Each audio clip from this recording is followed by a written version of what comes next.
இதெல்லாம்? சாப்பாடு தான்டா, சாப்பிடு. மா டெய்லியும் இந்த சாதம் சாம்பார் தாமா சாப்பிட்றேன். எனக்கு தெரியாது, இப்போ எனக்கு பீஸா வேணும்.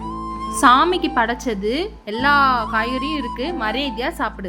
இதுல ஒண்ணு கூட எனக்கு பிடிக்காது. எனக்கு ஒன்றும் தேவையில்லை.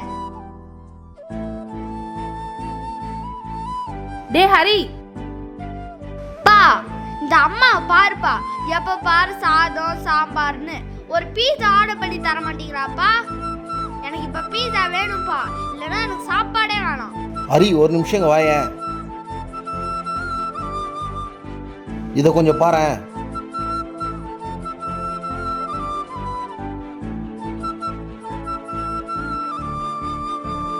இந்த குழந்தைங்களாம் சாப்பாட்டுக்கு எவ்வளோ கஷ்டப்படுது பாரு.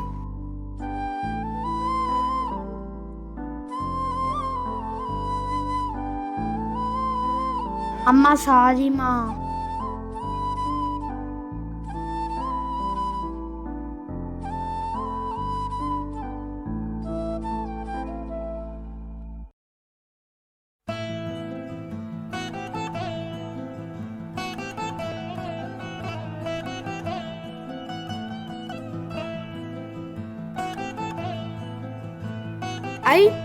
ஐடியா.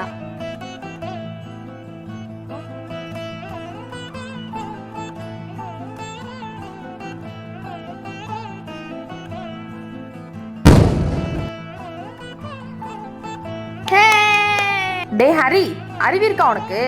இங்க எவ்வளவு பேர் வயசானவங்க வாக்கிங் போயிட்டு இருக்காங்க. எதுக்கு இந்த மாதிரி வெடிச்ச? அம்மாக்கே எவ்வளவு பயமா இருந்துச்சு. அவங்களுக்கு கேட்டிருந்தா எப்படி இருந்திருக்கும்? சாரிம்மா, தெரியாம பண்ணிட்டேன். அவங்களுக்குலாம் கேட்டு பயந்து ஏதாவது ஒன்று ஆயிடுச்சுன்னா என்ன பண்றது? இனிமேட்டு அப்படி பண்ணாத ஹரி, சரியா? இனிமேட்டு இப்படி பண்ண மாட்டேமா.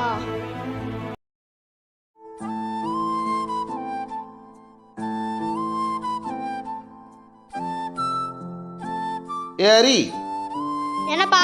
ஃபோன் பார்க்காம உன்னால சாப்பிட முடியாதா? லீவ் விட்டாங்க, இதே வேலையாவே வச்சிருக்க.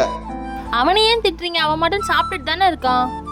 நீ பேசாத சாய், எல்லாத்துக்கும் காரணமே நீதான். A few minutes later. Sai, Haryanka வெளியில தான் உட்காந்துட்டு இருக்கான். எது கொடுத்தாலும் சாப்பிட மாட்டான், எதுவும் பண்ண மாட்டான், கோச்சிட்டு உட்காந்துட்டு இருக்கான். உங்களுக்கு வேலையில டென்ஷன்னா அதை வீட்டுல வந்து காட்டாதீங்க மாமா. ஏய் அப்படிலாம் இல்ல. பாவம், அவன் என்ன பண்ணான்? இங்கதான் இருக்கான். எனக்கு தெரியாது, நீங்களே போய் பாருங்க. ஹரி வெளிலதான் இருக்கான்னு சொன்னா, ஒருவேளை உள்ளதான் இருக்கானோ?